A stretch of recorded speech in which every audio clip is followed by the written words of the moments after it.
Right. Good morning, friends. In this session, I will be discussing about the topic central nerve. In the central nervous system, I will be discussing about cerebrospinal fluid and ventricles. Okay, part one. So let me read the points written here and let us understand them in detail. So the first thing written here, it's written that CSF is a clear, colorless liquid actively secreted by the choroid plexus. And it's also written that choroid plexus derived from tela cordia. What is tela cordia? Tela choroidea. It is a tuft of capillaries.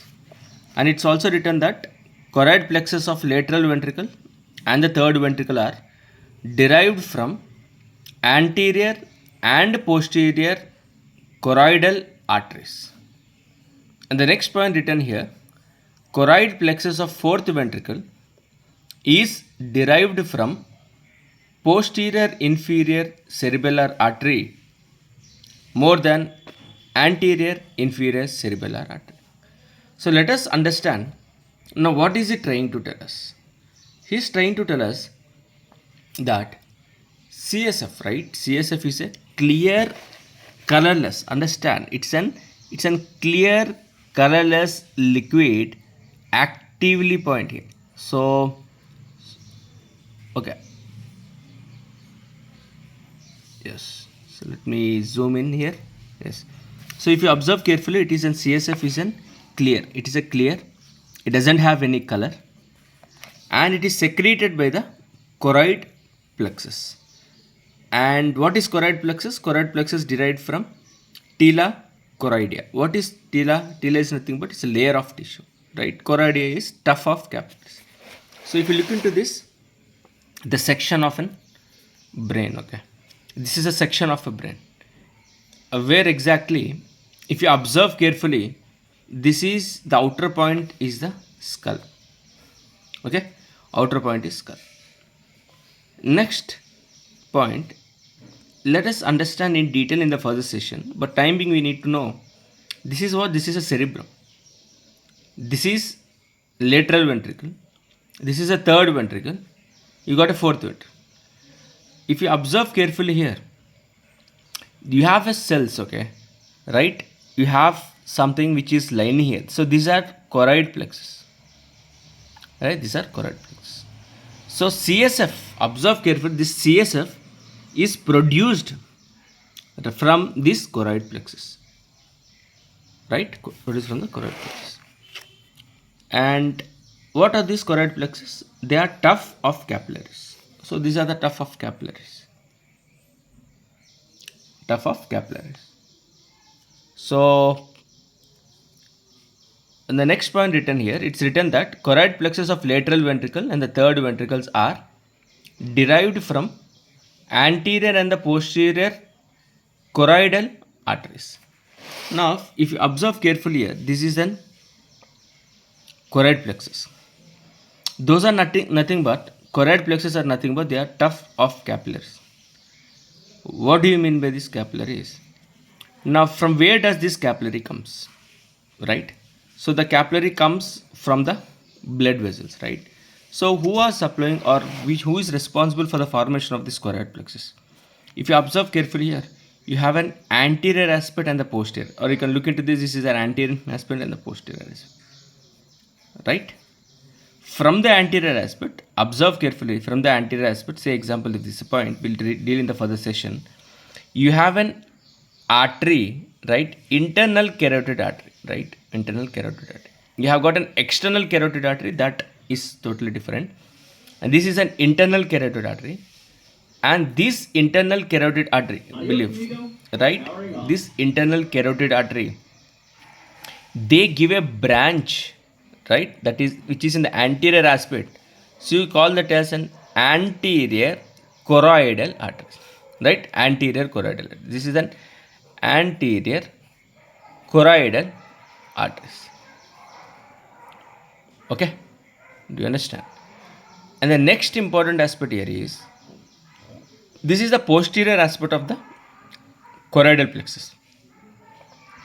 Now Who is supplying this posterior aspect of choroid plexus? This is PCA. Okay, what is PCA? It is an posterior cerebral artery. So if you observe carefully, this is an cerebral. Okay, this is a posterior aspect, right? It is in the posterior aspect. It's very simple that the one which is in the posterior aspect is supplied by the posterior vessels, and that vessel which is supplying the cerebral, that itself gives a tuft, that itself will give a tuft of capillaries. So that is posterior cerebral arteries, right? It is a branch from the posterior cerebral artery, and that branch is known as posterior choroidal artery. And why do you mean by choroidal arteries? Because this itself known as choroidal plexus, right? It's a choroidal plexus. This is thin layer, choroidal plexus, layer of tissues. Okay, that is tila choroidea, derived from tila choroidea. That's a point you need to understand. Nothing but it is a tuft of capillaries. Now, that's all the choroidal plexus which are present in the lateral ventricle and the third ventricle, right? And third ventricle. Now, we need to understand that you have a same choroidal plexus in the fourth ventricle also. This is the fourth ventricle. You have same choroidal plexus, same in the sense the tuft of capillaries, tila chordae, in the fourth ventricle. But the point comes here, the arteries, the supply or the formation of this tuft of capillaries from the different arteries. Now, which vessels are playing a vital role in the formation of the choroid plexus in the fourth ventricle? That is, see, observe carefully, it is near the cerebellum, right? This is near the cerebellum. So can I tell the artery which are supplying the cerebellum, they can give a one, they can supply to this? Yes. So can I tell it is an cerebellar artery, right? Cerebellar artery. Now whether it is an anterior cerebellar artery or the posterior cerebellar artery, posterior cerebellar artery, that means cerebellar, okay, just remember, okay, posterior cerebellar artery is greater contribution than anterior cerebellar. And which branch of the posterior cerebellar artery? It is an posterior inferior cerebellar artery. And why it is known as posterior inferior cerebellar artery? If you observe carefully the location of the fourth ventricle here, it's the inferior aspect plays an important role. Okay, so just remember that posterior inferior cerebellar artery greater than anterior inferior cerebellar artery, means the contribution from the posterior inferior cerebellar artery is more compared to the anterior inferior cerebellar artery for the formation of choroid plexus, right, or tuft of capillaries in the fourth ventricle. That's very simple. That's all the contributions, okay, the major contributions from the respective ventricles from the respective arteries. Now you even have a minor contributions, right? You even have a minor contribution. What is this minor contribution and what are those? Which I have already discussed in the last video. You have got something like glial cells, alright? So even the ependymal cells lining the ventricles, right? Ependymal cells which are lining the ventricles. And you should also understand the brain substances through the perivascular space. So that's a point you need to understand here. Now, if you observe carefully here, right? If you observe carefully here, now you have, say example, if this is the cerebrum. You have a cerebrum. Right?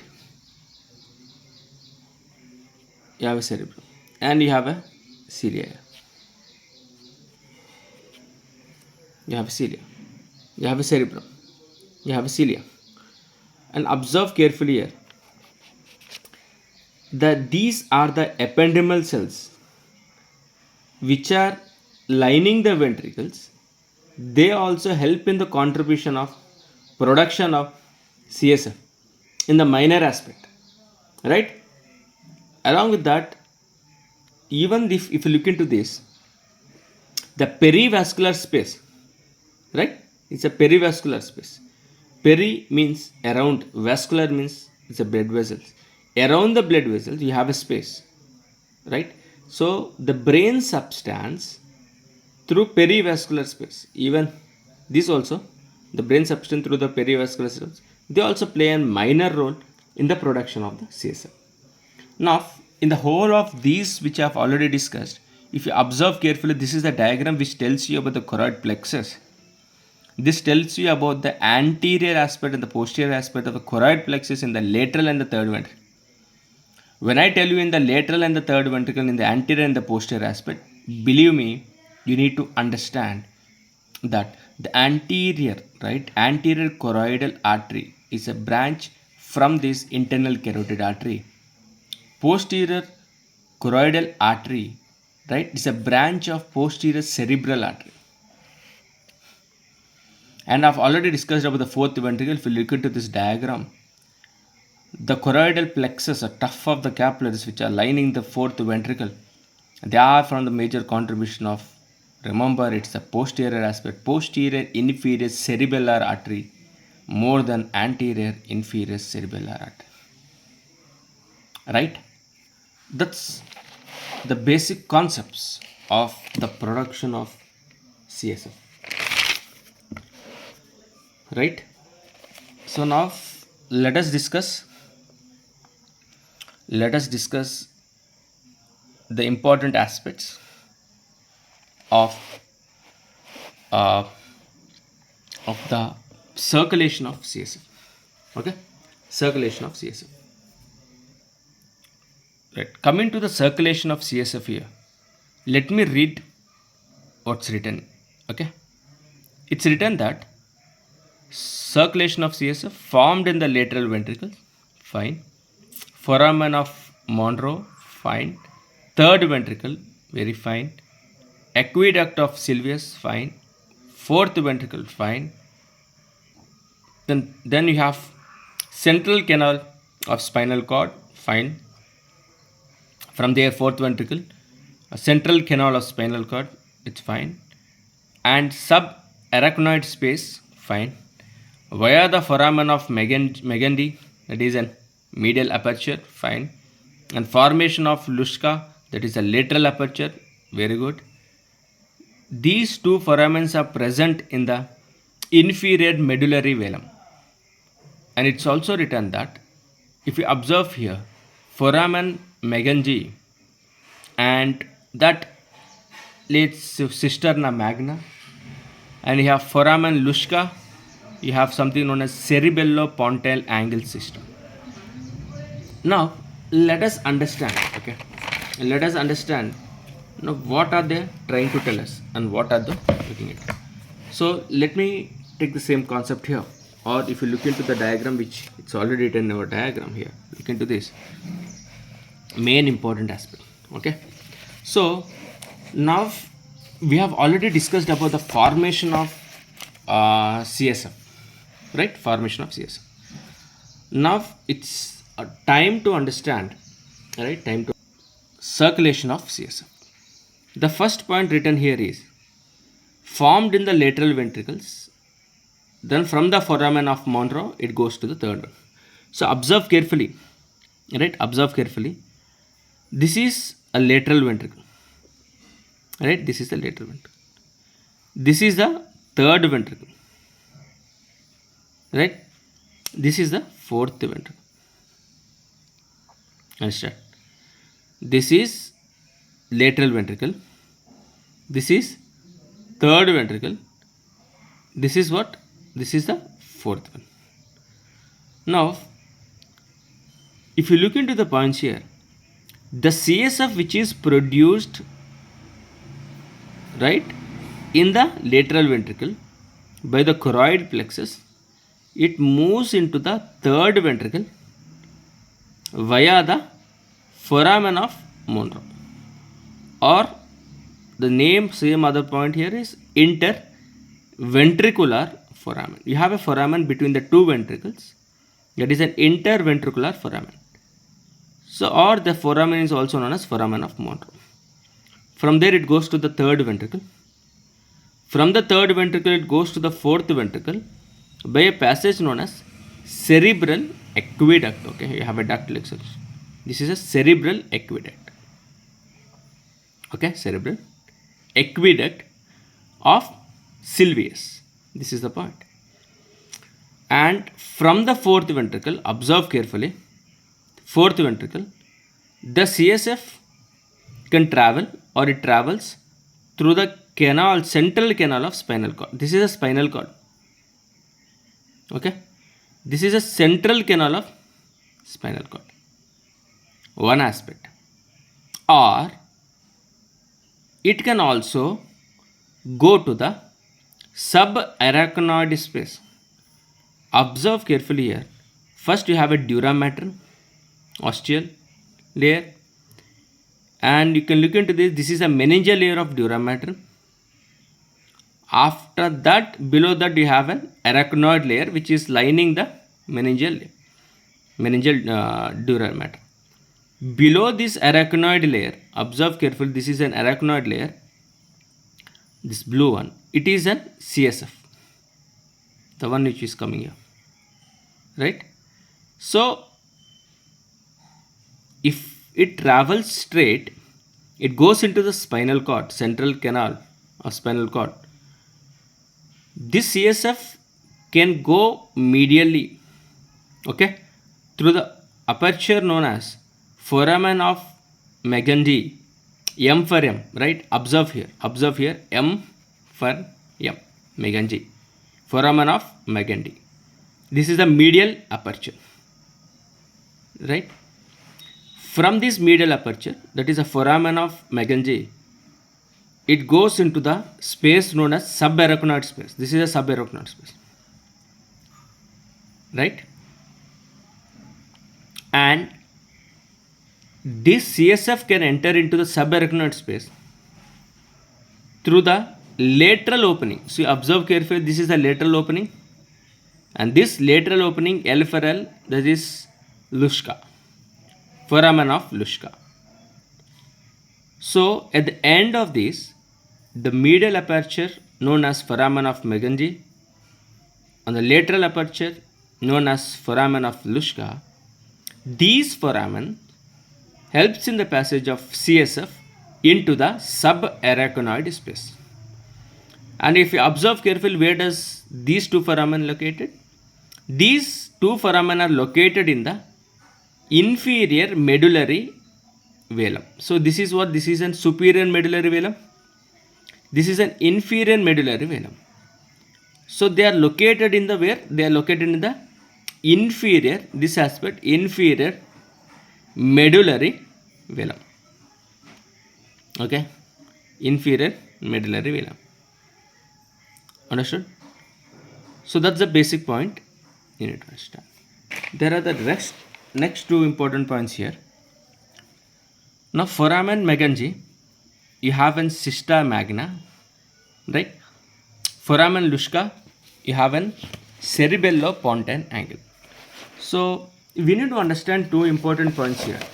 Now, what are these two important points? You have something known as cisterna magna, and you have something known as cerebello-pontine angle system. Now, what do you mean by cisterna magna?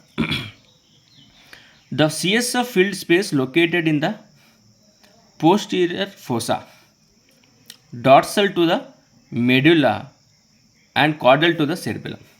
So if you look into the location of this, okay, this is the medial aperture opening, okay, and this is, you have a cistern. What do you mean by cistern? Cistern is nothing but it is a collection of the CSF, okay, CSF collection.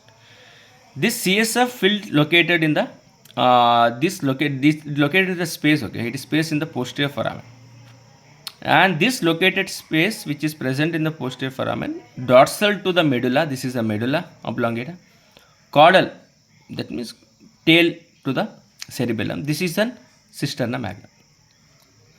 You have another important aspect. The another important aspect here is, what is that? It is an foramen Luschka.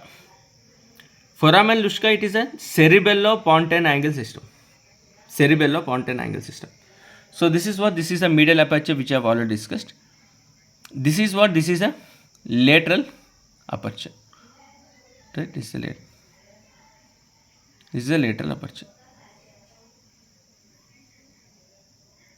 And this lateral aperture, remember the lateral aperture, foramen of Luschka,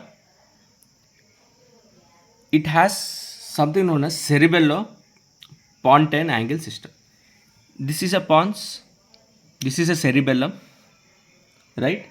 So you have a pocket of CSF which is present in the angle of cerebellum, pons, that is cerebello-pontine angle system. At this angle you have a system. Okay, and what do you mean by cistern? So we are speaking about the foramen megendi, that is cisterna magna. We spoke about the cerebello-pontine angle system. We need to understand cistern. It is an enlarged subarachnoid space. Remember that. What is that? It is an enlarged what? Enlarged subarachnoid space. Enlarged subarachnoid space. The next important aspect here is the subarachnoid space, that is an dural venous sinus, mainly to superior sagittal sinus via the arachnoid granulation. So what is it trying to tell us? It's written that in the subarachnoid space you have and it from there it goes to the dural venous sinus, from there mainly to superior sagittal sinus via the arachnoid granulation.